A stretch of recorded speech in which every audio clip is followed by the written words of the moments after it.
Welcome to 7 Pot Club. I'm Rob. I grow hot peppers. It's a beautiful early May day here in Minnesota. Spring has sprung and kids are playing, construction people are constructing, motorcycles are zooming by. It just seems like the whole world wakes up when spring comes here to the North Country.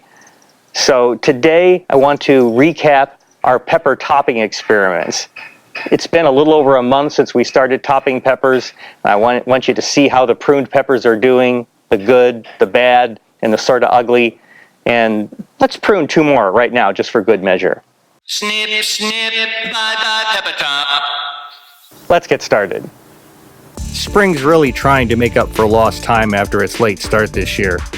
Just mowed grass for the first time, one of many outdoor tasks to complete. Like carrying patio furniture up to our second floor deck so we can have our first outdoor happy hour of the year. Good times. Having a little Sunday happy hour. My good friend General. He's my close friend who likes hot food just as much as I do. And so I'm presenting him with a supersized jar of 7 Pot paste. Excited. Down in the basement, the plants are doing great. Skewers mark pots that are part of our topping experiment so we can locate them quickly. Look at that lush canopy of leaves. They're so ready to be outside, and soon the outside will be ready for them. Our most recent mass topping event was on April 27th. In my usual obsessive manner, I printed and cut out labels to identify the day's decapitees. Here are the plants to be pruned. This was one of the first days warm enough to bring them up to the unheated back porch. This should answer a question I've received from some Instagram followers who wondered if the LED grow lights were turning the plants purple. While the visible light they emit has an unnatural color that makes plants look purple, the plants are a normal healthy green. Except of course the plants that have purple foliage, of which we have a few. Okay, time to prune. I pick up each plant and make an instant and hopefully informed decision about where to make the cut. I try and pick a spot just above a Y where new growth is starting.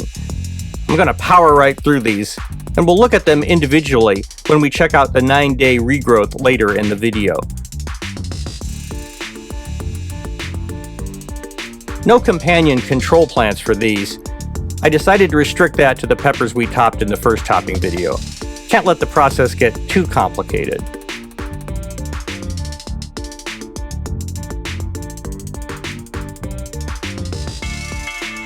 Here are all the toppings on the floor. We'll be sure to compost those. I put a label on each pot and stick bamboo skewers in them so I can easily locate them later.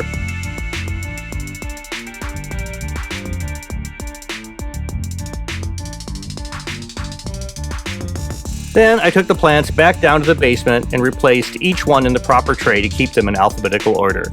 It's going to make it so much easier when I make the labels for outdoor planting. Now, let's look back at the plants we topped in our first topping episode from last month. We really enjoy doing original songs and wish we had time to do one every week. But now spring is here and we're by necessity more focused on growing peppers than writing songs about them. But we've got some upcoming music videos, so stay tuned. First, here are plants we topped on April 2nd, about 5 weeks ago, along with their untrimmed control plants. All the plants you'll see today were started from seed on February the 3rd. Wank's Yellow Hot looking good. The control plant is taller, but the prune plant has more branches. Same thing with the shishito. Check out this little elf. The topped plant is soon going to have hundreds of peppers hanging off its many branches. When I mentioned the good, bad, and ugly, I was thinking about this 7-pot SR strain. The topped plant looked very sickly, and I was almost embarrassed to show it to you. But I checked back on it today, and look how great it's doing. Guess it just needed watering. Who knew? Now, moving on to the plants pruned on April the 9th. Here's the New Mex Vaquero, which is a wonderful jalapeno variety developed at New Mexico State University. It's definitely hotter than supermarket jalapenos.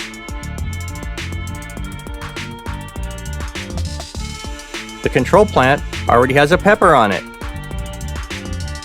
The results of topping don't seem as evident on this one as some of the others, but we'll keep track of it and its companion all summer and see how each does. The topped chocolate reaper doesn't look all that impressive from a side view. But from the top you can see how much growth it has in the middle. Still, it looks to me like the pruning stressed it quite a bit. The Super Hot Beast is maybe the best example of what pruning can do for a super hot plant. Wow, wow, wow, that's a lot of growth. The Rhodobasco is one of the few cases where the pruned plant is actually much larger than the control plant. Last of the April 9th batch is this Bulgarian carrot. I trimmed the buds off of this one several times, but now I've given up. I love this variety, so I hope it's a big producer. The fruits look like a small carrot when ripe, and it has a thick skin with a very distinctive crunch. Time for a brief plug for this inexpensive phone harness I got from Amazon. Works great for hands-free filming, and I used it on a lot of the footage for this episode. It adjusts to any angle. Biggest negative, makes me look even more dorky than usual. You're probably getting really tired of looking at pepper plants, so I'll quickly whip through a tour of the plants we pruned earlier in this episode.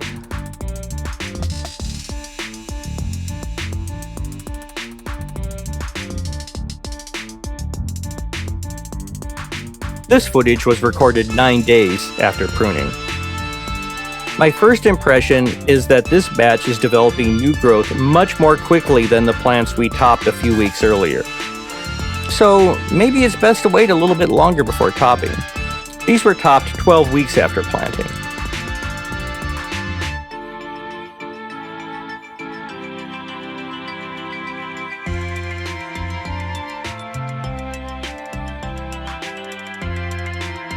If you're still watching, you're probably really into this topic. So you should be happy to hear that we're going to keep track of all the top peppers all summer and report back as the season progresses. Thanks for watching. Please follow us on Twitter and Instagram.